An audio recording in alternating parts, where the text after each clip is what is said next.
Hi అండి. Hello. Welcome back to Swarnasri kitchen. మీ స్వర్ణ.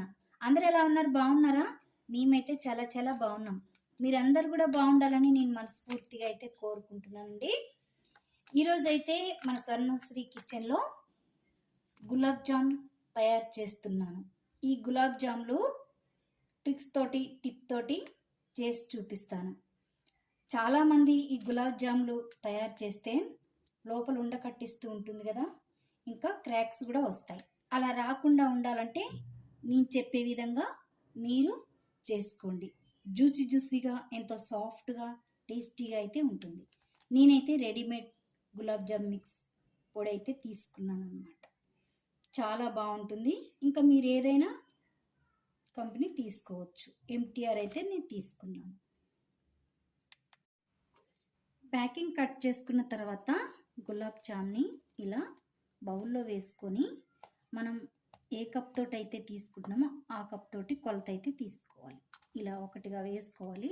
ఎంత గులాబ్ జామ్ మిక్స్ ఉందో అలా మొత్తం వేసుకోవాలి. చూస్తున్నారు కదా, ఈ ప్యాకెట్లో నాకైతే 2 కప్స్ అయితే వచ్చాయి. ఈ 2 కప్స్ అన్నీ వేసుకోవాలి. ఇది 180 గ్రామ్స్ అయితే ఉంటుందండి ఈ గులాబ్ జామ్ పొడి. ఇప్పుడు చూస్తున్నారు కదా, ఇలా ఉండలుగా ఉందన్నమాట. అక్కడక్కడగా ఉండలుగా ఉంటుంది, ప్యాకింగ్లో ఉంటుంది కదా. అందుకని మనం ఏం చేయాలంటే ఇక లైట్గా ఇలా కొంచెం పిండిని ఇలా అనుకోవాలండి. ఈ ఉండలన్నీ పోయేట్లుగా ఇలా సాఫ్ట్గా, గట్టిగా కాకుండా ఇలా ఇట్లా అనుకొని కలుపుకోవాలన్నమాట, ఉండలు లేకుండా. ఇలా మొత్తంగా పిండి అంతా చేసుకున్న తర్వాత పిండి అయితే మనకి ఇలా పొడిగా అయితే వస్తుంది. ఇప్పుడు వచ్చినాక చూస్తున్నారు కదా, నేను 1/2 కప్ కంటే కొంచెం ఎక్కువగా అయితే కాచి చల్లార్చిన పాలండి. ఇవి కొంచెం కొద్దిగా వేసుకుంటూ ఇలా కలుపుకోవాలి. ఈ పాలు వేయటం వల్ల ఏంటంటే సాఫ్ట్గా ఉంటాయి గులాబ్ జాములు.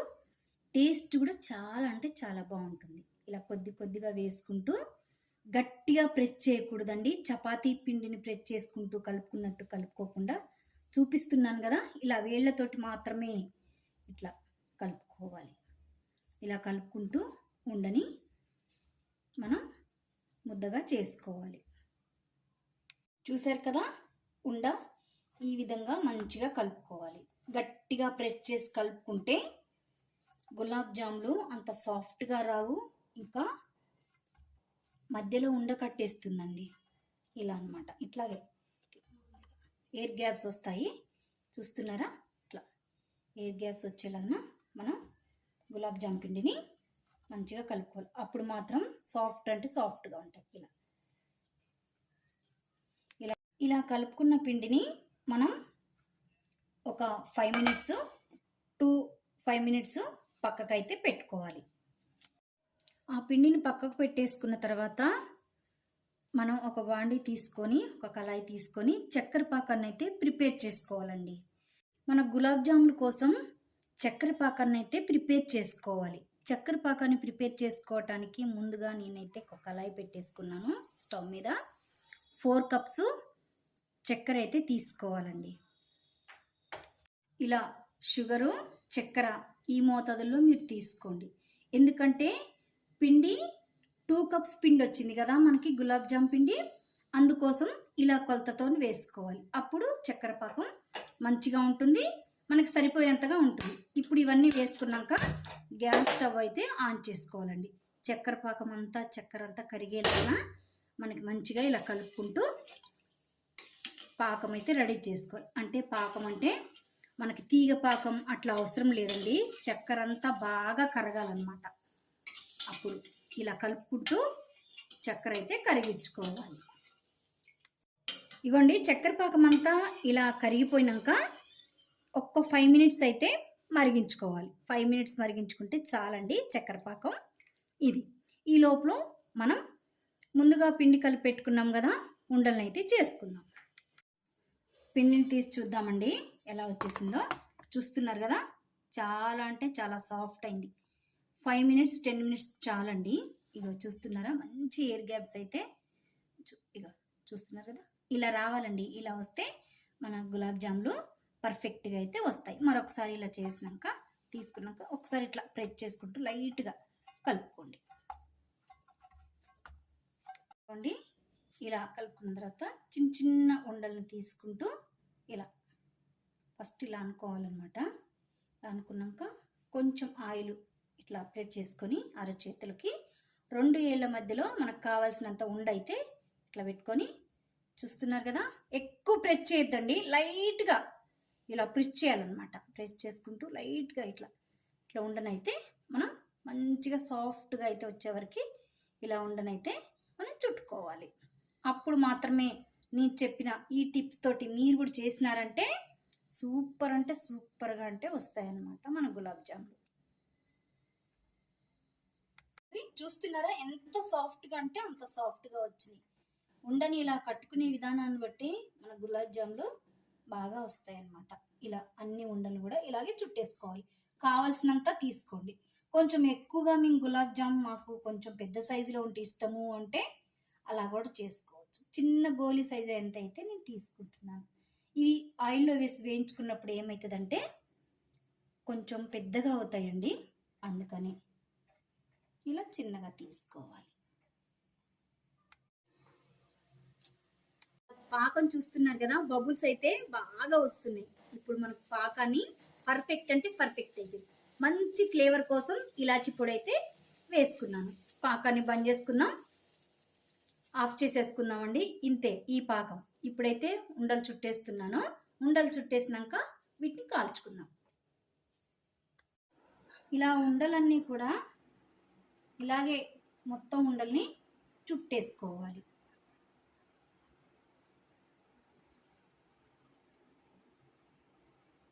గులాబ్ జామ్ ఉండలన్నీ ఇలా ఉండలుగా చుట్టుకొని అయితే పక్కకు పెట్టేసుకోవాలి. మిగతా ప్రాసెస్ ఇప్పుడైతే చూద్దాం రండి. ఇప్పుడు మన గులాబ్ జాములు ఫ్రై చేసుకోవడం కోసం ఒక కళాయి అయితే పెట్టుకున్నాను అనమాట. కావాల్సినంత ఇవి ఫ్రై చేసుకోవడానికి కావాల్సినంత ఆయిల్ అయితే వేసుకోవాలి. ఆయిల్ మంచిగా కాగాలండి, హై బాగా కాగకూడదు, మీడియంగా కాగాలి. ఈ కాగిన ఆయిల్లో ఇప్పుడు మనం ముందుగానే ప్రిపేర్ చేసుకున్న బాల్స్ ఉన్నాయి కదా, వీటిని మెల్లగా ఒక్కొక్కటిగా వేసుకోవాలి.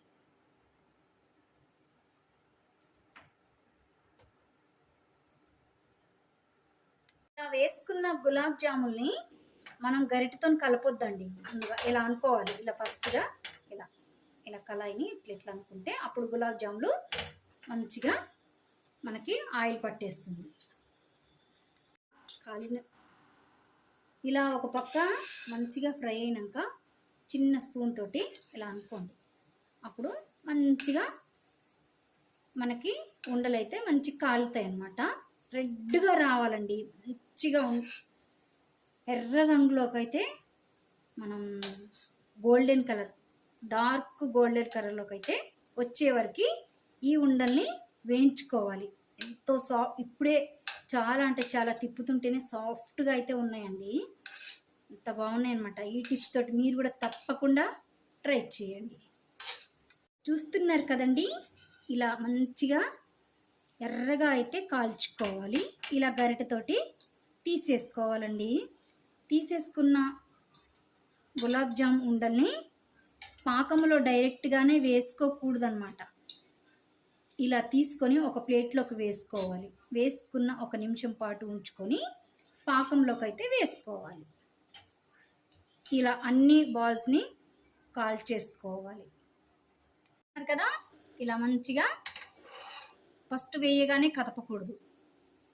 ఇంకా వేసిన 1 మినిట్కి ఇలా కలుపుకోవాలి ఉండల్ని. ఇలా ఈ టిప్స్ తోటి మీరు చేస్తే మాత్రం క్రాక్స్ రావు. ఇంకా మిల్క్తో చేసాం కాబట్టి చాలా సాఫ్ట్గా టేస్టీ అంటే టేస్టీగా ఉంటుంది. మరి మీరు ఇవి చేసుకొని నాకు కామెంట్ బాక్స్లో అయితే తెలియచేయండి. ఇదిగోండి, ఇలా మొత్తంగా నేను 2 ఆయిల్ అయితే నాకు అయినాయి అన్నమాట. ఇలా చూస్తున్నారు కదా, క్రాక్స్ లేకుండా చాలా మంచిగా అయితే వచ్చాయన్నమాట. వీటిని కూడా ఇలా వేసుకోవాలి ప్లేట్లో. ఆఫ్ చేసేసుకున్న నేను పాకాన్ని ఏం చేశానంటే మూత వేసుకొని పక్కకు పెట్టేసుకున్నానండి. చూస్తున్నారు కదా, ఇలా ఆవిర్లుగా వస్తుంది. ఇలా ఉన్న వాటిని ఇప్పుడు ఈ చక్కెర పాకంలో మన ఉండలు ఉన్నాయి కదా, అవి వేసుకోవాలి. ఇలా చాలా అంటే చాలా బాగుంటుంది. చేసే పద్ధతి ప్రకారం చేస్తే మాత్రం మస్తు వస్తాయండి, అంత బాగుంటాయి అన్నమాట. అవన్నీ ఈ చక్కెర పాకంలో వేసుకున్నాను. వేసుకున్న తర్వాత ఒక 5 నిమిషాల వరకు ఈ చక్కెర పాకంలో నాననివ్వండి. అప్పుడు ఈ చక్కెర పాకానికి మంచిగా చక్కెర పాకం అంతా ఈ గులాబ్ జాములో పడుతుంది. అప్పుడు గులాబ్ జామ్ చాలా టేస్టీ అయితే వస్తుంది. గులాబ్ జాములు చూస్తున్నారు కదా, ఇలా పాకంలో చక్కెర పాకంలో గులాబ్ జాములన్నీ వేసుకొని మూత వేసుకొని ఒక 5 నిమిషాలు అయితే ఉంచేసుకుంటే సాఫ్ట్గా అయితే మనం తినడానికి రెడీ అయిపోతాయి. ఇంతేనండి, చాలా అంటే చాలా సింపుల్, చాలా టేస్టీగా అయితే వస్తాయి మన గులాబ్ జాములు. చూస్తున్నారు కదా, ఇదిగోండి నేనైతే ఒక గులాబ్ జామున్ అయితే తీసేసుకున్నాను. చూడండి, చాలా అంటే చాలా సాఫ్ట్గా, ఇంకా లోపల ఉండలేకుండా క్రాక్స్ కూడా లేకుండా మన గులాబ్ జాములు అయితే వచ్చాయి. ఇంతేనండి, ఈ టిప్స్తో మీరు కూడా రెడీ చేసుకోండి, చాలా బాగా వస్తాయి. తప్పకుండా ట్రై చేస్తారు కదా, కామెంట్ బాక్స్లో తెలియజేస్తారు కదా. మరి ఇంకెందుకు ఆలస్యం, ట్రై చేయండి. మొదటిసారిగా నా ఛానల్ చూస్తున్నవారైతే సబ్స్క్రైబ్ చేసుకోండి, ఇంకా లైక్ కూడా చేయండి, షేర్ చేయండి. Thank you for watching. Bye అండి.